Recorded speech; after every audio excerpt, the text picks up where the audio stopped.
best-selling racing video game of all time.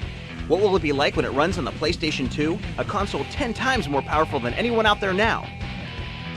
This is Gran Turismo 2000, the next game in the Gran Turismo series produced by Kazunori Yamauchi. Recently, he gave PlayStation Underground an exclusive interview on his plans to take advantage of the new console.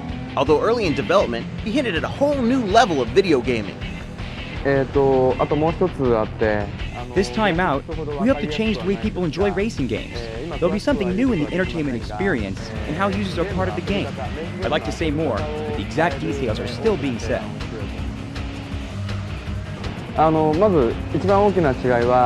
The biggest difference is that the PlayStation 2 will let us make the graphics and sound quality 100 times better. I want to create racing that's even more realistic than the racing you see on TV.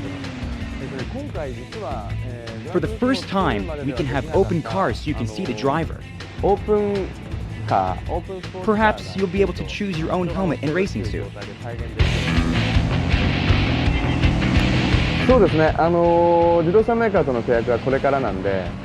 I plan to increase the number of cars, adding 5 to 10 for each territory: Europe, Japan, and North America. I might include the new Corvettes and new Camaro. There are many cars I'd like to add, but gamers should understand it takes a tremendous amount of negotiations to license a car from its maker. If you don't see your favorite car in the game, it's not because I didn't want it. Would it help if gamers wrote to manufacturers of cars they'd like to see in the game? Yes.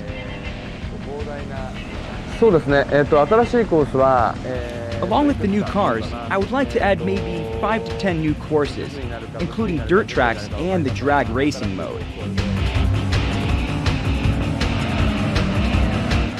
The PlayStation 2 gives us the power to change the weather as well as the time of day for each course. This will add lots of variety. We also now have the opportunity to develop a more advanced artificial intelligence. We want the computer-driven cars to react to what you do with an almost human emotion. If you cut one of them off, that driver might show his anger by racing harder against you. Or he might spin and get scared, and you would feel it. I can't go into more details just yet.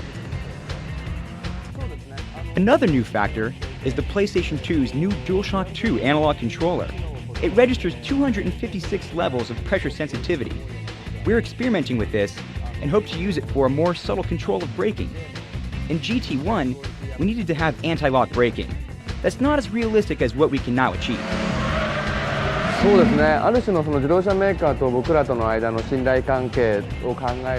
Gamers always ask me if car damage will ever be visible. The manufacturers don't want their cars to blow up or be battered.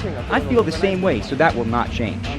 But I hope to create some effect that shows the user the extent of any damage.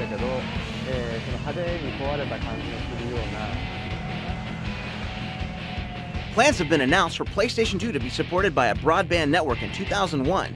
We wondered what effect this might have on the Gran Turismo series. I have a vision of Gran Turismo's network racing. It's much bigger than one-to-one, but I can't go into specifics yet. One thing a network could do is let racers share times and establish rankings. This is a very important part of racing games. But in addition, the network could let them share communication on how to take certain corners or courses. That is very important to me as well. Gran Turismo is fulfilling a love for cars that Yamauchi-san has had ever since he was a boy. Now in developing the series, he gets to travel the world and test its greatest cars on its most famous tracks. But he's made a discovery. Playing the video game has improved my real race driving versus the other way around. Just 2 days ago, I was on the circuit at Motegi in Japan, and I realized that my performance had improved drastically because I played Gran Turismo 2. You better keep sharpening your own racing skills because when you drive Gran Turismo 2000 on the PlayStation 2, it's a whole new level of power and intensity. Do you have the reflexes to cut it?